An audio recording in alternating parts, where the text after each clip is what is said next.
বন্ধুগণ সবাইকে নমস্কার। আজকে রান্না করব আমার রান্নাঘরে বাগাইর আইর মাছের আর এক ধরনের মাছ, যার নাম হচ্ছে বাগাইর। মনে হয় বাগাইর না মানুষের কারণ হয়েছে এই যে তার একটু ডোরা ডোরা থাকে, তাই দেখেন তো মাছগুলো একেবারে তেলে চুপচাপ, কত সুন্দর মাছ, সবটাই তেল। সঙ্গে দেব কয়েক টুকরা আলু দিয়া বাগাইর মাছ আমি রান্না করব। আপনারা দেখেন, আমার সাথে থাকেন। প্রথমত আমি মাছটা একটু মাখাই দেব। হলুদের গুঁড়া অল্প একটু দেব, মরিচের গুঁড়া বেশি দেব না, মাখে মাছটা পোড়া লাগবে, মশলাটা রংটা ডিসকালার হয়ে যাবে। আর দেব লবণ। কিন্তু সব কিছু দেওয়ার পরে আমার একটা জিনিস আছে, এই মাছগুলি একদম নরম, ভাজা দিলে মাছগুলি কিছু হয় একটু ভাঙতে টাঙতে পারে, তার জন্য আমি দিয়ে দেব সামান্য পরিমাণে একটু ময়দা ছিটাইয়া, যাতে করে মাছগুলি আমার শক্ত থাকবে। এখন আমি মাছগুলি একটু মাইখে নেব। মাছ মাখার এসে আমি একটু সরিষার তেল দেব। সরিষার তেল দেব এই কারণে, তেলটা মাখলে মাছটা একটু সফট থাকবে, ভাজতে গেলেও ভাঙবে না এবং আমার অতিরিক্ত তেলেরও প্রয়োজন হবে না। এখন রেখে দেবো, আমি চুলায় আগুন ধরাবো।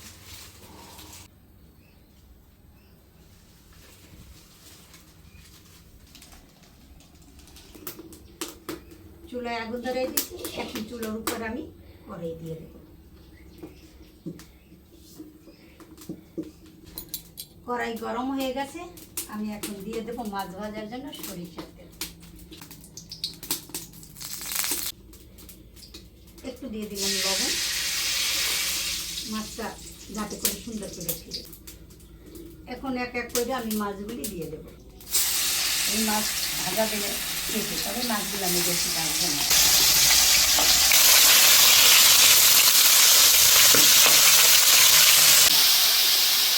এই মাছ ভাজতে গেলে মানে উমাজি ইচ্ছে হয়ে যায়, যে কোনো মুড়েতে কিছুটা মুখে নাকে যদি পড়ে, তাই তো মনে করেন মাছ ভাজা না আমি তো।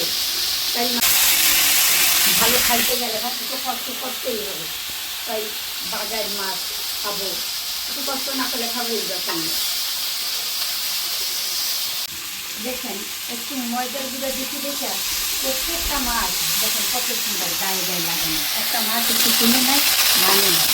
আপনারা যদি এইভাবে না জানেন, তাহলে যে কোনো নরম মাছের সাথে একটু ময়দা বা চাটার দিয়ে ছিটাই দেবে, দেখবেন মাছগুলো ভাজতেও সুন্দর আর ভাঙবে না, খাইতেও ভালো লাগবে।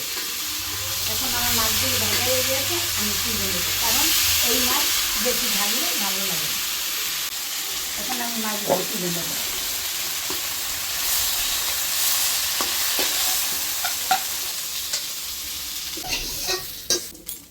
এখন এই মাছ ভাজার তেলের ভিতর আমি আলুগুলো একটু ভাজে নেব। এতে দিয়ে দেবো একটু লবণ আর একটু হলুদের গুঁড়া। দেওয়া মানে আলুর রঙটাই যাবে, আলুতে একটু সাদা। আর যদি রান্না করে সাদা সাদা লাগে তো একটু কেমন লাগে না, মাছ ওই রকম। এই জন্য আমি একটু লবণ এবং একটু হলুদের গুঁড়ো দিয়ে অল্প একটু ভাজা নেব।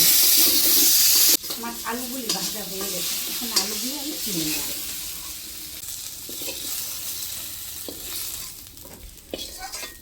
রান্না করার জন্য কড়াইতে সরিষার তেল দিয়ে দেবো, একটা তেজপাতা, তেজপাতাটা বড় তো তাই একটা দিলাম। দিয়ে দেব দুইটা শুকনো মরিচ,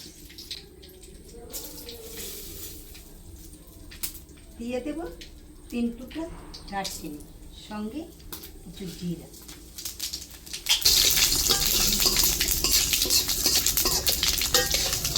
এখানে আমার আদা, ধনিয়া এবং জিরা একসাথে টাইলে আমি ভাজি, এটা আমি মশলা দিতে দিয়ে দেব।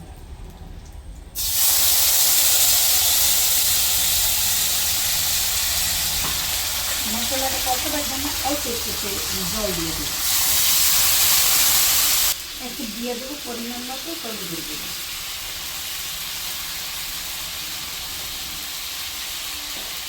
দিয়ে দেবো মরিচের গুঁড়ো,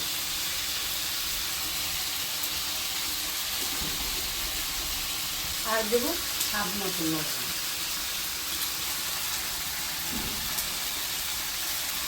এর ভিতরে দিয়ে দেবো কিন্তু কাঁচামরিচ।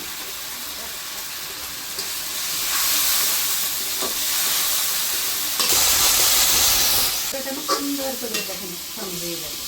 মশলা থেকে তেল ছেড়ে দিতে এখন আমি এই মশলা থেকে দিয়ে দেবো গরম জল।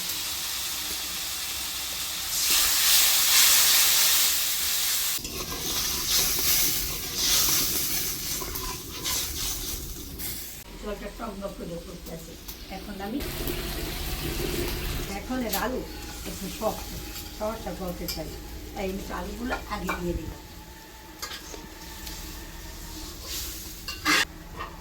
এখন আমি একটু সাদা দিয়ে ঢেকে দেব। এখন আমি সরাটা তুলি।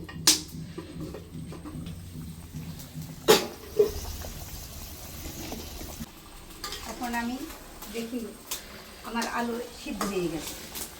এখন আমি মাছগুলি দিয়ে দেব।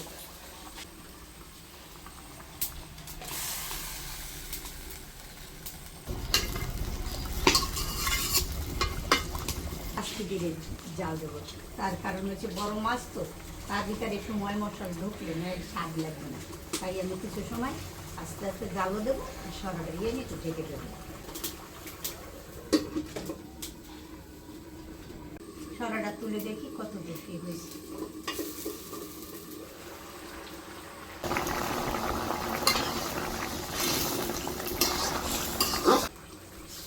এই যে দেখেন আলুগুলি কি সুন্দর সিদ্ধ হয়ে গেছে। আমার তরকারি হয়ে গেছে, এখন আমি নামাইয়ে দেবো। তরকারিটা এখন নামাইয়ে ফেলি।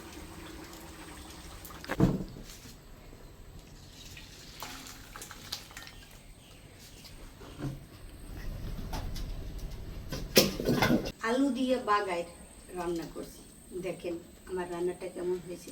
যদি ভালো লাগে তবে লাইক করবেন, শেয়ার করবেন, কমেন্ট করবেন, সাবস্ক্রাইব করবেন এবং বন্ধু হিসেবে আমাকে সর্বক্ষণ আপনাদের যদি প্রয়োজনে আসি পাশে পাবেন। আমি আশা করব আপনারা সবসময় আমার পাশে থাকবেন।